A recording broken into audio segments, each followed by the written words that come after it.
Hey Frag fam, Corbin here again from Northwest Scent. Today I'm going to be talking to you guys about 5 discontinued fragrances that I wish that the companies would bring back. So these are fragrances, of course they are discontinued, but they're ones that I just think are really good.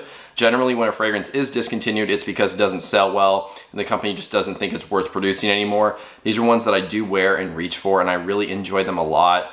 And I just really wish that they would bring them back in some form or another. So if you guys are interested in hearing about these 5, please stick around. But first, let's roll that intro.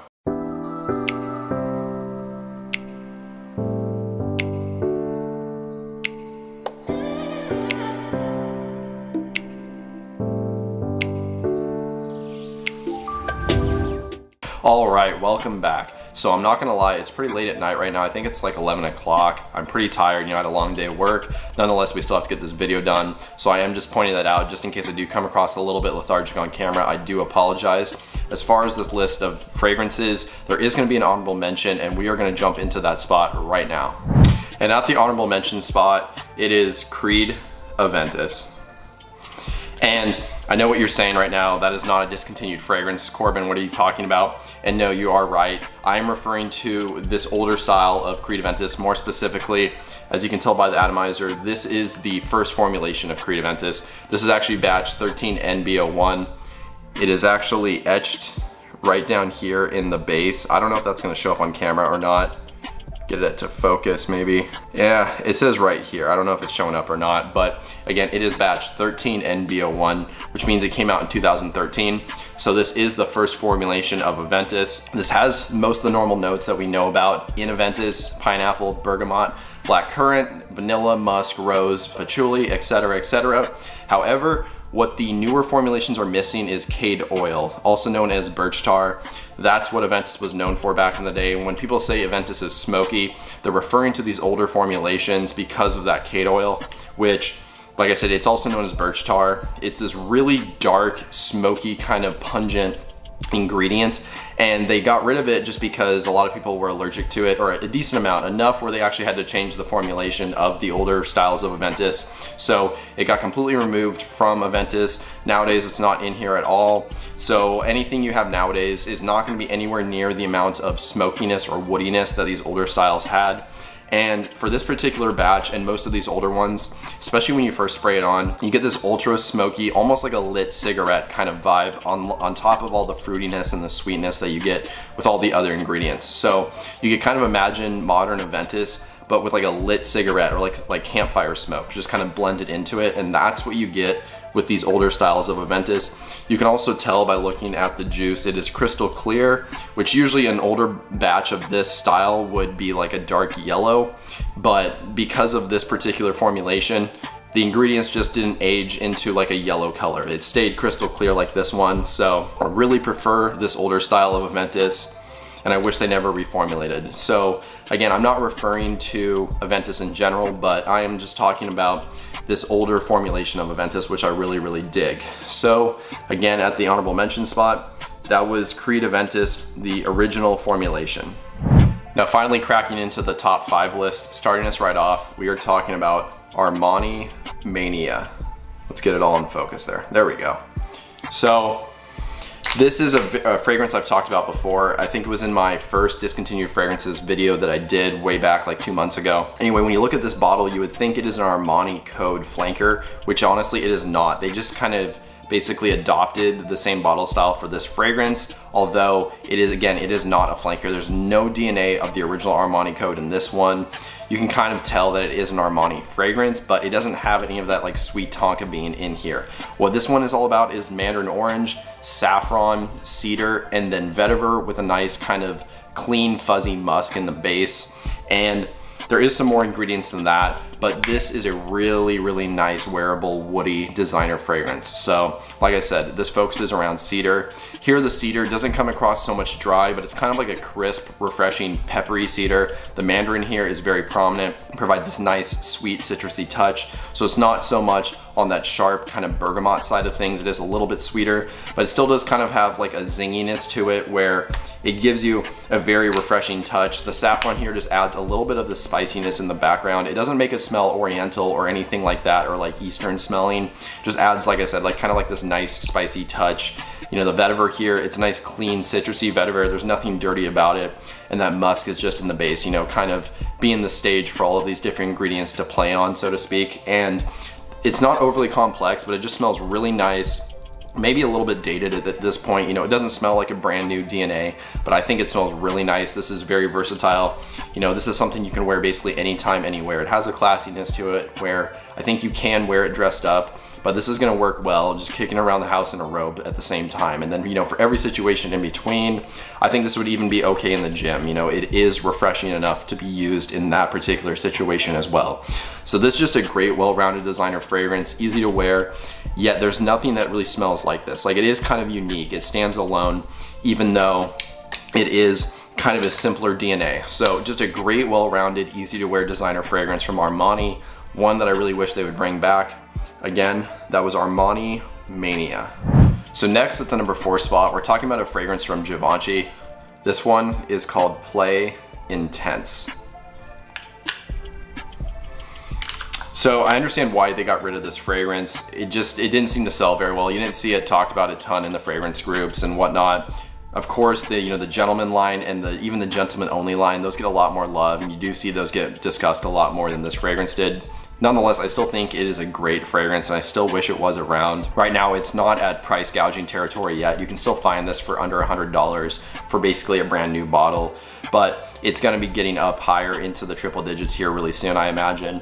And like I said, this is a great fragrance. This one focuses around coffee, pink pepper. There's some amaryllis in here, mandarin orange, and patchouli, along with a little bit of labdanum in the base. So it's a kind of a nice, well-rounded fragrance. It has these citrusy, brighter notes at the top, but it is very dark at the same time.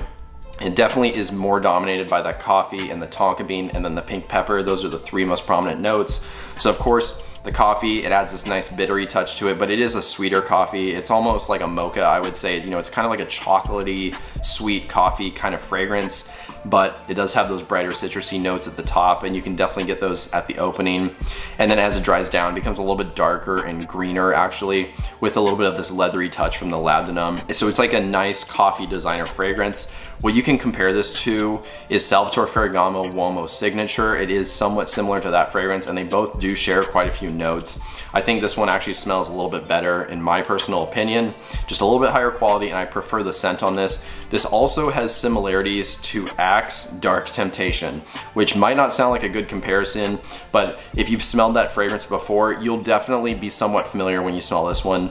Of course, this doesn't have the synthetic smell that the Axe body sprays have, but if you're just looking for something really easy to compare it to, that's something you can kind of imagine. Again, I much prefer this to that fragrance, of course. You know, a $3 Axe spray, I would definitely prefer this fragrance. And again, I even prefer this to Salvatore Ferragamo Uomo Signature. Of course, this is about 2 to 3 times the price of the Salvatore Ferragamo, so you really kind of have to pick your poison on whether you're willing to pay more money for a slightly better fragrance. Personally, I am, and I really do dig this DNA. So I don't have a ton of fragrances that smell like this because I don't have the Salvatore Ferragamo. I used to have it and got rid of it. I just didn't really match the hype for me. This one, like I said, I prefer it, and that's why it's in my collection currently. So a nice, easy to wear coffee fragrance from Givenchy. That one is Play Intense. At the number 3 spot, we have a very underrated fragrance from the Tom Ford Private Blend. This is one of the ones that got discontinued at the later end of 2020. I definitely think it deserved more love than it actually got in the Private Blend line because it is quite a unique fragrance in my opinion.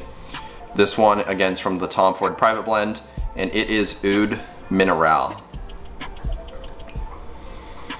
So this is in the Oud line of fragrances. So Oud Wood, Tobacco Oud, Oud Wood Intense. I think there's a few more, but you know, that line within the Private Blend line, and I think this is quite a good one. It's sad that it did get discontinued because this is the only bottle I have, and this is probably the only one I ever will have, just because the prices have really gone up on this fragrance, and I don't want to pay what they're asking nowadays. As far as what this one's about, it does have oud in it, of course, which ties it into the oud line in the Private Blend, but that's basically it as far as similarities.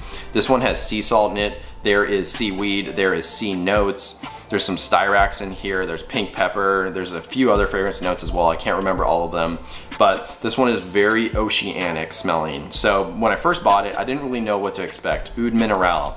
I was thinking maybe like something rocky smelling. I was like, I don't know how you replicate the smell of rocks, but what this really does focus on is kind of like the sea notes and the aquatic side of things, and like sea salt and stuff. So it has this oceanic vibe, this marine vibe, mixed in with that oud wood, which you might think sounds really strange, but I think it does work quite well. And personally for me, I get more of the sea salt and the seaweed here rather than the sea notes, so it's not overly aquatic. It is very salty, and it has this kind of like dark, inky vibe almost from that seaweed. It's not the same style of seaweed you would see in something like Costa Azzurra from Tom Ford, but it is still there where you can kind of tell it is like a seaweed note. And like I said, it kind of has this like inkiness to it, which normally I am not a huge fan of inky notes in fragrances. For example, I wasn't a huge fan of Silver Mountain Water, which the tea note in that fragrance does kind of have this inky vibe to it, and I didn't really enjoy it because of that. But somehow in this fragrance, I'm okay with it, and I think it works quite well. So you get the same style of oud in this fragrance as you do in the original oud wood. So it's not a skanky oud, it is like a lighter kind of woodier smell. Hardly comparable to oud at all, honestly. You could pass it off as like any other kind of woody note. They could have just said woody notes and it would have been very believable. Like, it doesn't come across like oud to me, but again, this really does focus more on the sea salt and the seaweed side of things. So, you know, it has this very dark saltiness to it, this inkiness from that seaweed. It is a little bit spicy from the pink pepper. There is styrax in here as well, which gives it kind of this balsamic feel. And it's just a really intriguing fragrance. That's the best thing I can say. It is honestly quite versatile as well. This is something that you don't have to wear super dressed up. It does kind of have this casual, easy to wear feel to it, where you can wear it in basically casual clothing, in my opinion. You can of course dress this up as well, but I think this would be a great signature scent. So a great discontinued fragrance from the Tom Ford Private Blend. Again, that was Tom Ford's Oud Mineral. All right, we have finally cracked into the top two. And I do want to say that in general, I do not do rank lists. Usually if I do a top 5 list or a top 10 list, it's not ranked from 10 to 1 or 5 to 1, for example. It's just my top 10 or my top 5 for that particular category. However, this video is different. These next two coming up are my personal favorites of this list, in the sense that if I can only have 2 of these 6 fragrances brought back, resurrected, these 2 coming up would be the ones that I would bring back. So starting us off at the number 2 spot of the top 6, that is Yves Saint Laurent's Rive Gauche. And just like this bottle looks, this is a barbershop fragrance, and they totally nailed the packaging here. You know, this looks almost like a bottle of shaving cream, where you could press this, you know, you would just squirt out some nice foamy white shaving cream. So, and that's how this fragrance smells. It is a creamy barbershop fragrance. In general, barbershop fragrances, you kind of see 2 ends. You see the creamier side of things, and then you see the fresher, spicier side of things. And this is definitely on the creamier side. As far as notes that this one has star anise, rosemary, bergamot, lavender. There's geranium in here, there's some oak moss, there's a bunch of other notes as well. And this is a great, like I said, creamy barbershop fragrance. This smells like the product you would apply to do a fresh shave. However, it is very high quality smelling. It is a lot better than just how Barbasol smells, for example. If somebody took this juice and put it into a Roja Parfums bottle and handed it to me, I would totally believe it. Like, it smells that high quality, and it's just blended amazingly. It's really hard to pick out like individual notes here and there, but you know, they all work together. And I should say this is kind of a creamier, spicier fragrance on the barbershop side. So it's not just creamy, it does have the spiciness to it as well. There's cloves in here along with that star anise. So if you like creamy and spicy, this is a really good one. Of course, this one's been discontinued for a while, especially this bottle style. So I wouldn't say go out there and pay for the prices that people are asking for this nowadays. Again, these are just discontinued fragrances that I really wish they would bring back. These are not fragrances that I'm advising you go out there and pay the marked up prices for. But again, at the number 2 spot, that was Yves Saint Laurent's Rive Gauche. And finally, at the number 1 spot, we have the fragrance that, of all the discontinued fragrances that I've tried, this is the one that I would wish they would bring back more than any of them. This one is from Gucci, and it is Gucci Envy. This is such a good fragrance right here, guys. I do not know why this got discontinued. I can't imagine it didn't sell well. This smells so, so good. I'm actually gonna read you guys the note breakdown because it is quite extensive, just so you guys kind of get an idea of the complexity of this fragrance. So the top notes are ginger, cardamom, lavender, pepper, mahogany, coriander, and mandarin orange. Mid notes are sandalwood, cedar, carnation, jasmine, and then rose. Base notes are incense, vanilla, tobacco, amber, vetiver, leather, patchouli, and then musk. Now personally for me, what I get the most from this are that ginger, and that's definitely the most dominant note here. I get a lot of the cardamom and then the lavender. I get a lot of the sandalwood as well, and then the incense. And then I do get those florals in the mid, and then the tobacco down in the base. I get a little bit of that as well. So to me, this is kind of hinting at a barbershop fragrance in a way. It has the lavender and then the cardamom, both of which you do see pop up in fougères more often than not. However, this is missing the tonka bean and then the oak moss. So it's not fully, again, in barbershop or fougère territory, but it kind of hints at that. This really does kind of its own thing. So it's fresh, spicy, very creamy from that lavender as well as the sandalwood. I do get a lot of that creaminess from the sandalwood. The incense and the base and the tobacco give you this kind of sweetness yet this very smokiness at the same time.